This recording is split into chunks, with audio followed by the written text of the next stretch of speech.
Hey, good morning, good evening, good afternoon, wherever you're watching this from, and whatever time it is. This is the premiere episode of Two Fools and Fantasy Football. I am a fool, and I'm going to try to give you the best foolish advice possible. My name is Tyler Greer. My partner in crime, who is not here just yet, but he will be here very soon, Marty McReynolds. So we are your Two Fools for Fantasy Football. We're going to start this. This is our first one ever, so we're very excited. We're just starting this up. It was just two guys who had an idea, and here we are. So we're just going to have fun with it, live our dream, give you all the knowledge that we have. We do look up stats, numbers. We do everything by that with the defenses, the quarterbacks, who they're playing this week, matchups. We basically do everything week by week. Here we are in the year 2020. It's been a great ride so far. Been crazy with everything going on. We are in week 6, so we got some great matchups. We got some teams on buys here, so we got some great sleepers for you for each position to come in, or some studs too as well for you. So I'm gonna give you the top 3 sleepers to come in with that way, and also the 3 guys who I would be very cautious about, maybe possibly sit out, maybe try to find somebody in their replacement here for you. So, anyways, welcome to the premiere episode. We're glad to have you all here. So. Anyways, let's get right back into it. So we have, just to give you some stats, some numbers real quick here. So we have some bottom 5 defenses, which are really surprising in the pass defense department. This week, Seattle's on a bye. They are the last in all of NFL. They are giving up almost 400 yards passing per game. Right now, they're at 370. So I'm going to take them out of the equation since they're on a bye week. So the bottom 5 pass defenses right now, you got Minnesota giving up 271 yards of offense per game. You got the LA Chargers giving up 273 yards per game.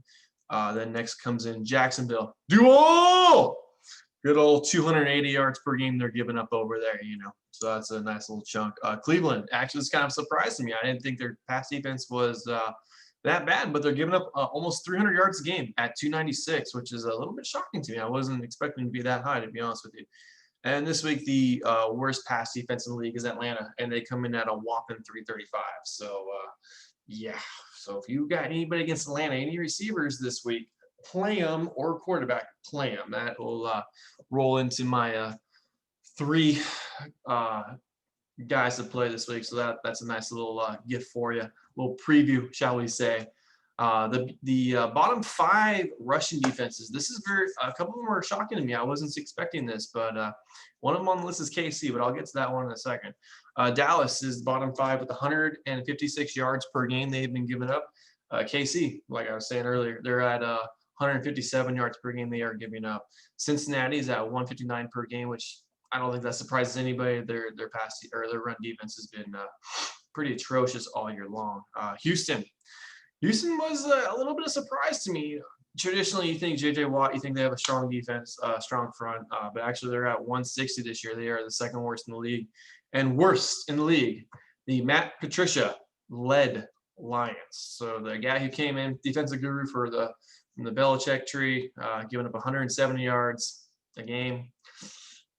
Yikes! So if you ever playing Detroit in the running game, I mean, obviously play them. No brainer, slam dunk. So anyways, the top 5 passing defenses in the league for the NFL. This is pretty cool. Some good numbers on here. Indianapolis comes in number 1 at 180 yards a game. So they are very stout on both sides of the ball, on the defense side of the ball for the running and the passing. They're number 1 defense. They're getting the least amount of yards right now, which is very impressive. I don't know, a whole lot of people thought that going into the year they were going to be that dominant and that good. So next on the list is Los Angeles Rams. They are giving up 187 yards a game passing in the air. I think that was expected, getting the stud they got, Jalen Ramsey. I mean, the dude is just all world. So I think we all expected that. And they had some really nice pieces coming back, so they're right in the same spot. And I think it helps when you have the freak Aaron Donald, the most freaking phenomenal defensive lineman we might ever see in our time. The dude is just incredible. Every week I watch that guy play, he just impressed me. The dude is just unbelievable. So number 3 is San Francisco. They have a very stout defense. They've had some tough times this year. They're not nearly as good as they were last year. Obviously, the injury bug has just decimated that defense. You got Bosa going down, who's huge. Richard Sherman has barely played at all this year. I mean, it's been a tough year for San Francisco. I'm a Niners fan, so as a Niners fan, it's really hard to see them be so bad with so many injuries. It's tough, but what can you do? 2020. So next is Arizona.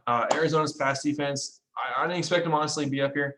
Patrick Peterson, Buda Baker. They're both studs in their position, safety, cornerback. So I mean, maybe I should have realized they were going to be on here. They're a really good team. Offensively, defensively, they just lost their top lineman in Chandler Jones. The dude has been a sack master ever since they got him from the Patriots. So that's probably the one trade Belichick regrets of all time. So other than that, the dude's a master. And then number 5 is actually Carolina. Carolina's got a top 5 pass D2 as well. So Panthers, man, good job. I had no idea. And then the top 5 rushing teams this year is pretty awesome. So number 1 team, Tampa Bay. They don't give up any rushing yards. They give up less than 60 a game. 60. That's awesome. So, I mean, if you're a running back and you're playing Tampa Bay, it sucks.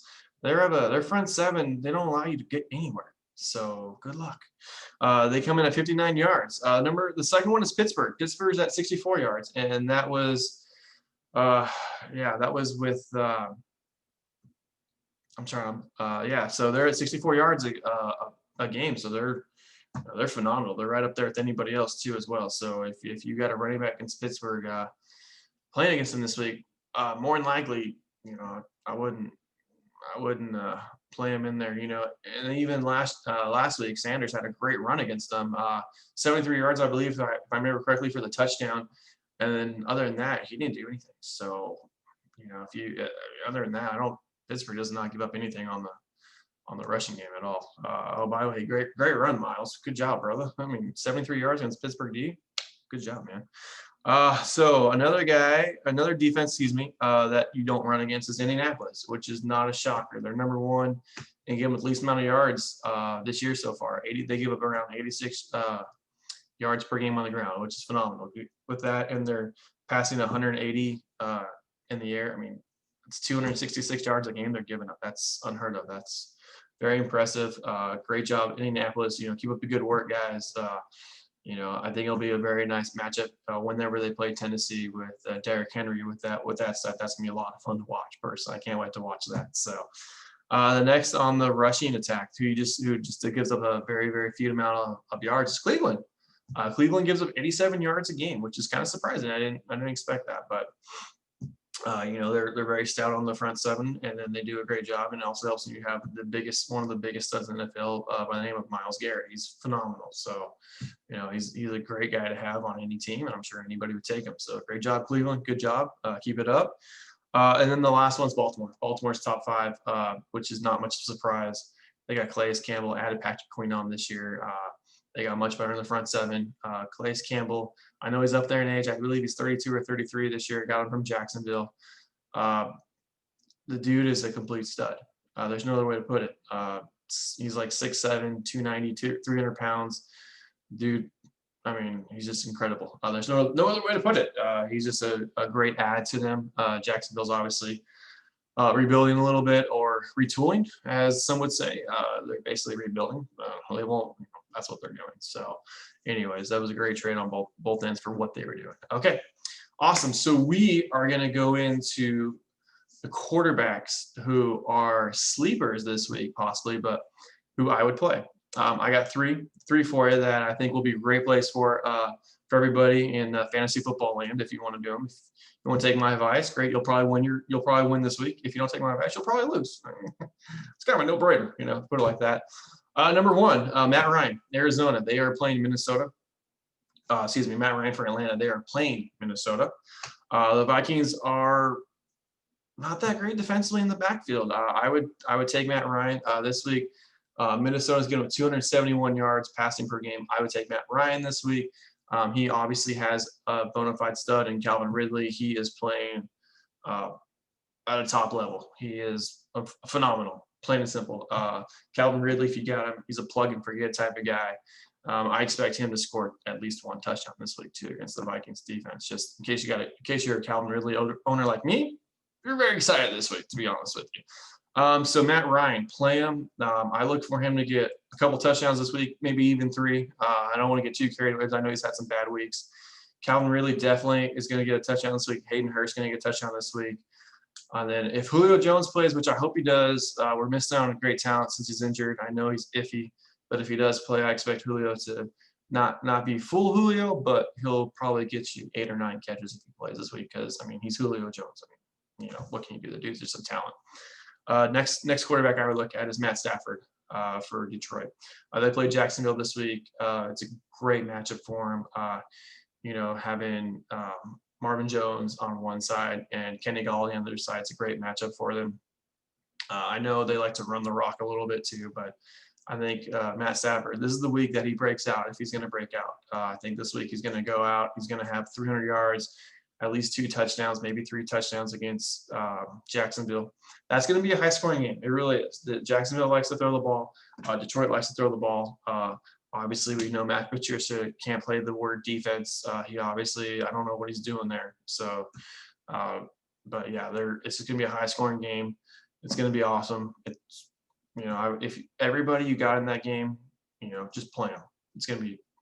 There's going to be no defense play that game. It would not surprise me to see at least 800 yards offense on both sides. It just probably is going to happen. And Matt Stafford's probably going to have at least 300 of it. So play Matt Stafford.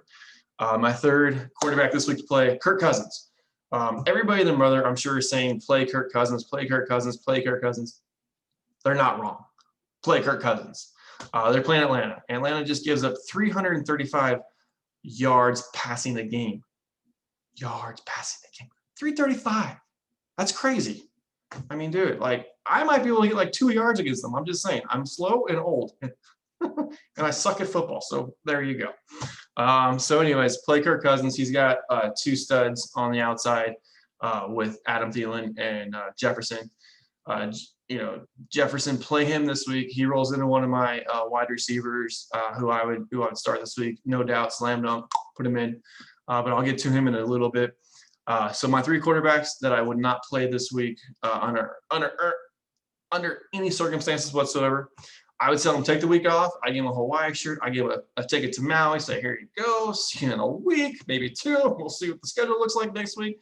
But these guys I just wouldn't play, period. Just leave them on the bench, put them on the waiver wire, whatever you want to do. Your choice, your team. That's what I'm saying.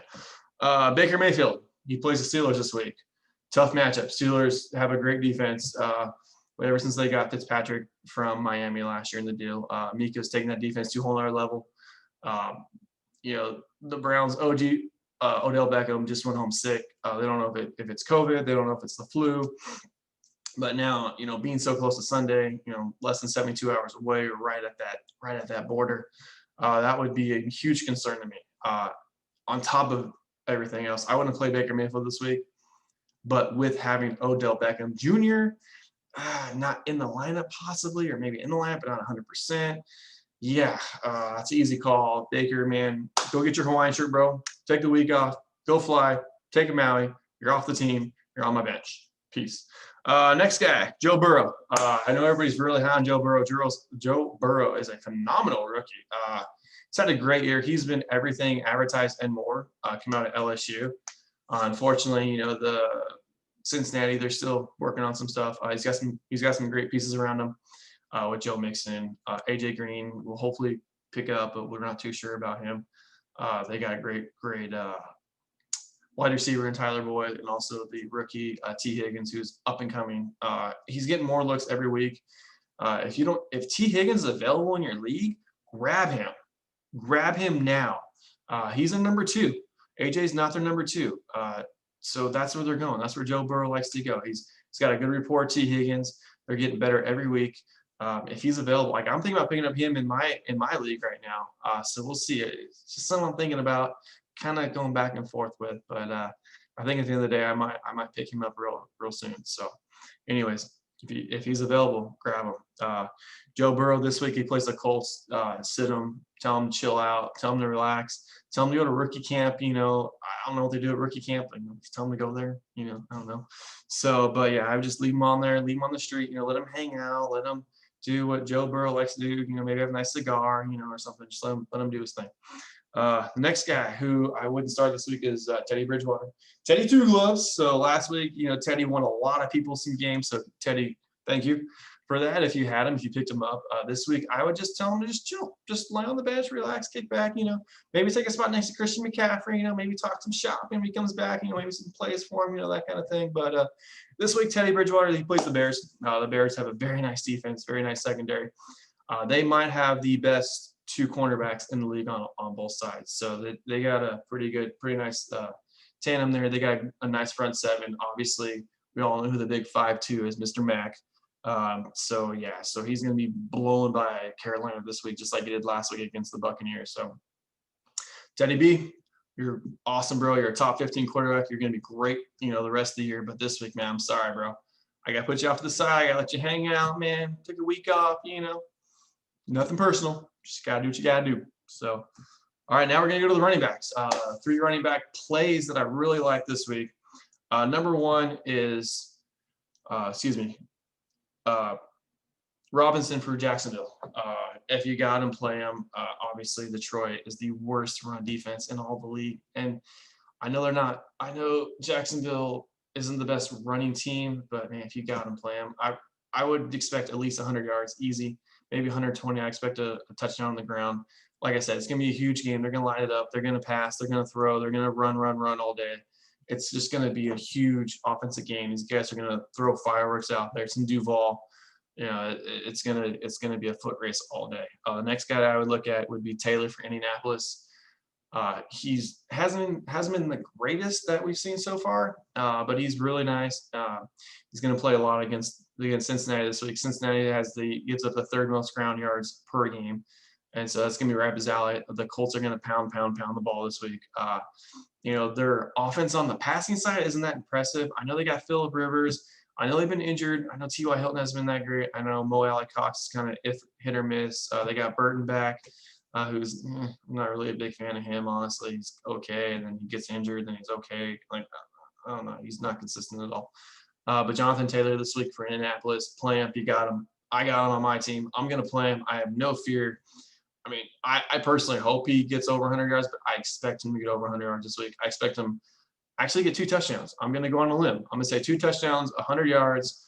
I think he's going to have a great week. I think 150 yards, all-purpose yards, wouldn't be out of the range for him. It might actually do that, but I'd probably say about 125 and 2 touchdowns, all-purpose yards. I think that's pretty fair. That's what I expect him to be at, and I expect him to have a huge week. Hopefully the Colts realize that he's the most talented running back on the roster, and they start playing him. Philip Rivers even said, "Play him." So play him. The next guy who I would play is Edmonds from the Cardinals. Kenyon Drake is a head scratcher this year. I don't know what's going on with him. I got him in that trade from Miami last year, and he did great, but he's always been that guy. He's always had like a couple good games, and he's kind of sputtered out. Like that's been his career. So he's kind of a head scratcher. And if you got Kenyon Drake this year, I'm sorry. As a waste of a 1st-round pick so far, it kind of sucks. But if you got Chase Edmonds off the waiver wire, great job. You got a starting running back. Chase Edmonds is going to start, I think, this week, and he's going to start from here on out. He's a great play against the Dallas team. Let's just put it this way: Dallas doesn't stop anybody. They can't. They won't. I mean, they've even said like they don't give their full effort. So if they're not giving a full effort on defense every play of every week, man, I'm playing every single player they got this week. I mean, whoever they're playing against. This week's the Cardinals. I mean, if you got Edmonds, maybe Kenyon Drake, maybe play him if you don't have another option. Maybe he'll get you some points. He probably will. I have no doubt about it. Kyler Murray, Christian Kirk, and DeAndre Hopkins, play them all. You got them, play them. Don't be hesitant. Go for it. Dallas's offense is going to look a little different now that Dak Prescott's not there. And Dak, man, you're a phenomenal athlete. You're one heck of a football player, buddy. I hope you get paid. I hope you recover quickly, man. It's a pleasure watching you on the field. So, man, come back, get back healthy next year, man. Can't wait to see you roll in Dallas, bro. It'll be fun to watch you again, man. You're everything that they said. So I don't care what anybody says about it, dude. You're worth $40 million, bro. Just get your money, bro. Get your money. Okay, so for 3 running backs, no, I wouldn't play this week. Now, some people are going to beat me up on this because they're some of the higher end running backs you got in the 1st, 2nd round, and I understand that. But this is just based on, what I think, some of the stats, some of the numbers coming out. It's just like I said, we wrap everything up together. We put everything together, we accumulate everything, and these are just some of the stuff that we expect to happen. The first one, now a lot of people are going to tear me up about this. Aaron Jones, they're playing Tampa Bay this week. It's gonna be a tough matchup. Green Bay is a juggernaut offensively. Aaron Jones is very valuable in the passing game, so I think that's where he gets a lot of his points this week from. The running attack, I don't believe they're gonna be able to run the ball a lot this week. I could be wrong. I don't think so, but it happens. So, but I have a tough time seeing Aaron Jones get anything over 65 yards rushing. It's gonna be a tough week for him. He's got Williams and AJ Dillon. They might go bigger bodies this week against Tampa. I think that might be the formula. Maybe have Jones come out a couple times, in the slot or as a receiver, break him out, play maybe Dillon and Williams together with Jones at certain times in the game, and maybe have them run the ball or decoys, and I just have a feeling he's just gonna have a tough time running the ball this week. But if you got Jones, you can play him. I personally wouldn't. I just would think you're gonna have to rely on the passing game this week, and then if they get Devontae Adams back, that's gonna be tough because Devontae Adams isn't coming back till he's 100%. And he's coming back this week against Tampa Bay. And Tampa Bay is a lot better in the run than they are against the pass. So they don't really have anybody to cover Adams. So I would expect Adams to have a huge week.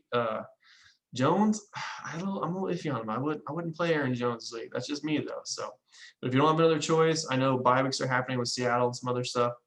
If you got to play him. I understand. Like, he's a stud. Like, it'd be really hard to take Aaron Jones out of lineup after you spent a first or second round pick on him, depending on where he was, and depending how many teams are in your league, obviously. So the next guy who I am very hesitant about playing is Miles Sanders. I know Philly basically has a huge rash of injuries all across that offensive line. Last week he pulled off a great run against Pittsburgh, the 73-yard touchdown we talked about earlier.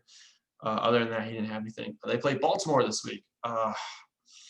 Yeah, dude, Baltimore, good luck, bro. Their front seven's stout. They're good. I know. Not taking anything away from Sanders. He's a stud. He's a great running back. He's gonna be one of those dudes. He's gonna carry Philly this year, just not Sunday. So if you got him, sit him. I know that people are gonna play him no matter what because it's he's matchup proof. No, he's not matchup proof. So I wouldn't play him this week. Baltimore they're good 1 through 11 on that defense. They're just good, period. So just if you're going to play him with caution. Don't expect him to have his projected point total. He might get half of it. So I mean, he might get you 8 or 9 points.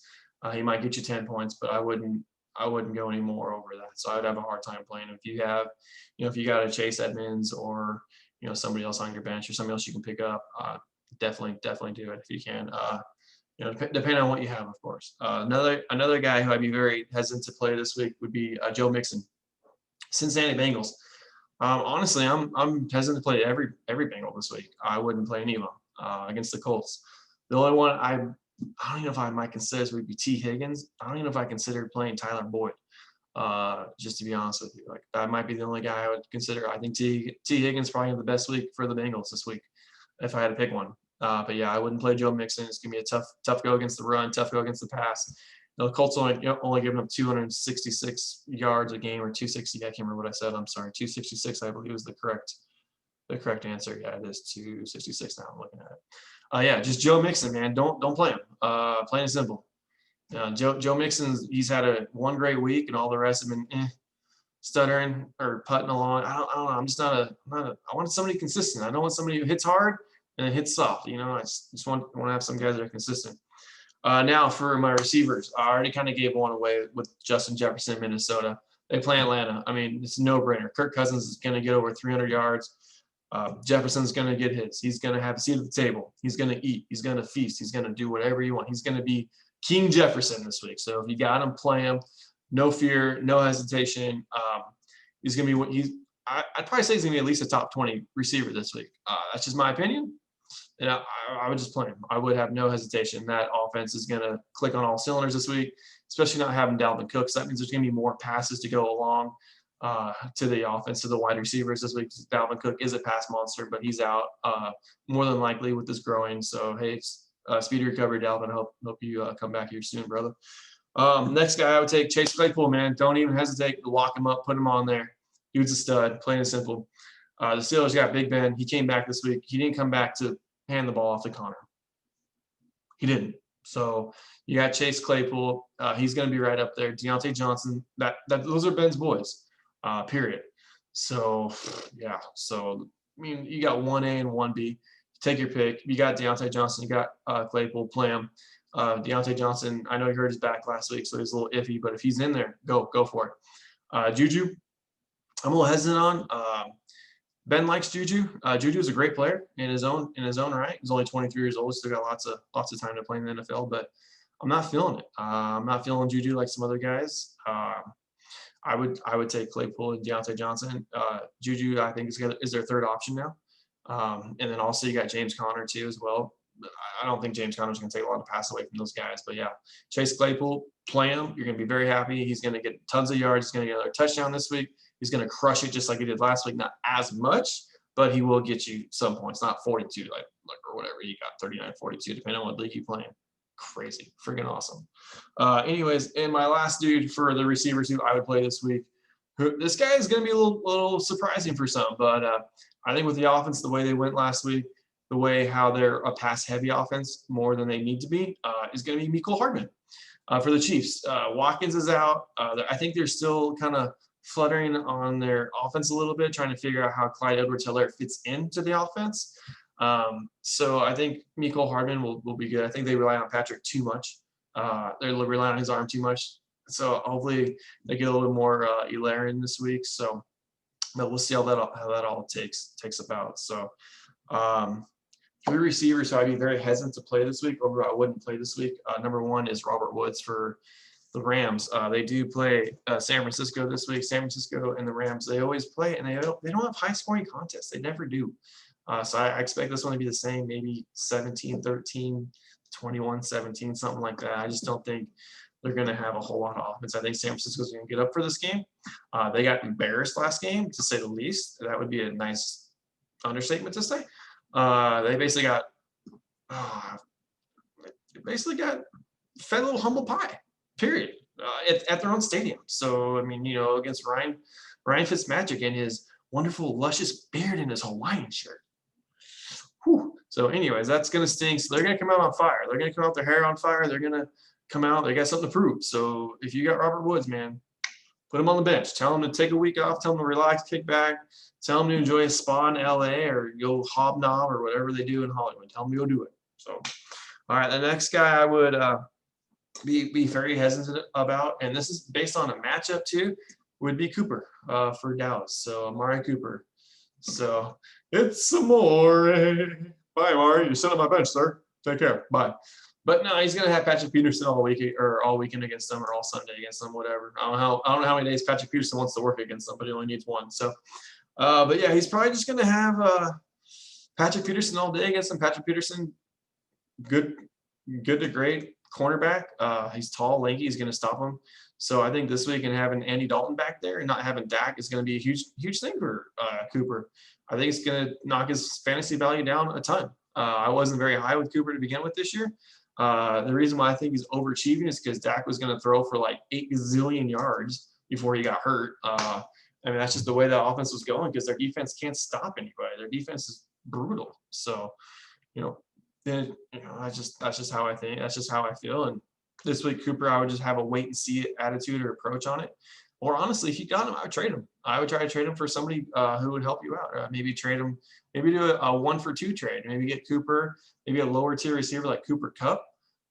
Maybe somewhere along the lines of that. Maybe get like a nice running back like Justin Jackson for San Diego, who popped on the radar this week. So maybe something like that would be a nice trade to get for Cooper. I wouldn't expect big things from him the rest of the year. I would try to get something out of him for the rest of the year.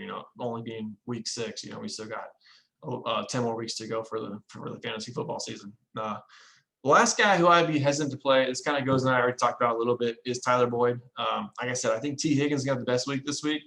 Tyler Boyd's going to go against the Colts. I'm hesitant to play anybody on Cincinnati against the Colts. Tyler Boyd is a very good football player, top 20 receiver right now. He's going to do great things this whole season. He's got a better quarterback, obviously, with Joe Burrow compared to Andy Dalton last year, and he still was a top 20 receiver last year with Andy Dalton. So, and also too, so those are some of the starts, and those are some of the starts I would make, and some of the starts I wouldn't make. So, choose wisely. Like I said, if you listen to me, you're going to win this week. It's going to happen. So if you don't, best of luck to you. But I could be wrong. I've been wrong before. Ask my wife; she'll tell you. It happens. So, anyways, the big news this week coming out is that the Jets cut Le'Veon Bell. Obviously, Le'Veon Bell was not a fit for the Jets from the get-go. Adam Gase did not like him, did not want him in there. He made that very obvious, very clear. Adam Gase, to me, is a career killer. Adam Gase, I'm not a huge fan of him. I'm not a huge fan of anywhere he goes.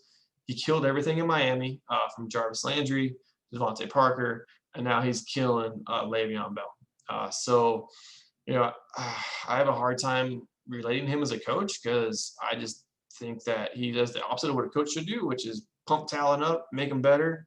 He kind of brings them down and makes them worse. So I don't understand how that guy has a job, but that's a rant for another day.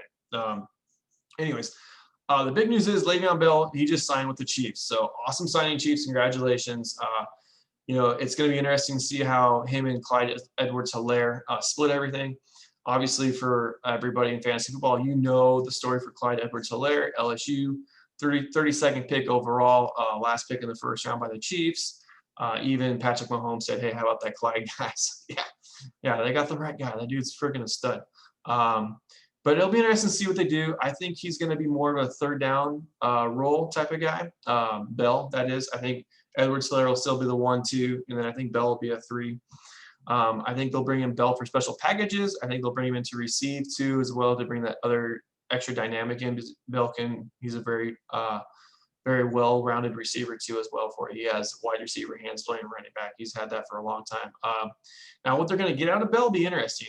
If they got the Bell from 3 years ago, then oh my gosh, that's going to take an offense to a whole other level. It's going to be awesome. It's going to be phenomenal to watch. It's going to be must-see football every week. They'll probably be on every CBS Monday night game, Sunday night game, Thursday night game from here on out if that happens, which I'm pretty sure they already are. So it wouldn't even matter. But if he's the Bill from this year or last year where he didn't make a whole lot, hurt his hamstring at the beginning of this year, came back, only had I think a little over 100 yards. I see him just basically as a back who comes in, maybe gets a carry or two, different kind of look for the defense, maybe catches a pass or two out of the backfield. But as for the most part, I don't think it's going to really hurt Clyde Edwards-Helaire and his stock at all. So if you're a Clyde Edwards-Helaire owner, don't sell. Not yet. Just see how this plays out. Bell's not even going to play this week, so he still has to go through the COVID-19 test. He's still got to do 5 days of all that stuff before he can even sign with the Chiefs. So just relax, take a deep breath. It's not going to affect Clyde Edwards-Helaire this week. Just kind of see what happens. I have a hard time seeing that Bell's just going to take over Edwards-Helaire. I think it's going to be like a slow process. I don't think it's going to be huge. I don't think Bell's going to take a whole lot away. I think he's going to basically do what I believe Williams, number 31, I don't know his first name, did for the Chiefs basically this year. Just going to be a much better version. And the Jets are still paying him $6 million. So, he's still making money from the Jets. The Chiefs invest hardly anything in this. They get possibly a guy who is going to re-up his career a little bit, be better. It's going to be awesome. So, props to the Chiefs for taking that. Props for Le'Veon Bell for wanting to go chase a ring. So, anyways, that's the big news this week. So that's awesome. If you have any questions, any comments, let us know. You can write it in here. I'll respond to you. This is the first video we've ever done. So we're very happy. We're very excited. We're very nervous. So any feedback you give, anything that you guys have for us, man, that'd be awesome. It's phenomenal. So fantasy football world, thank you for listening. Two fools in fantasy football. So that's us. So I'm Tyler. Marty will be with us very shortly. Y'all have a wonderful night, morning, or afternoon. Take care. Bye.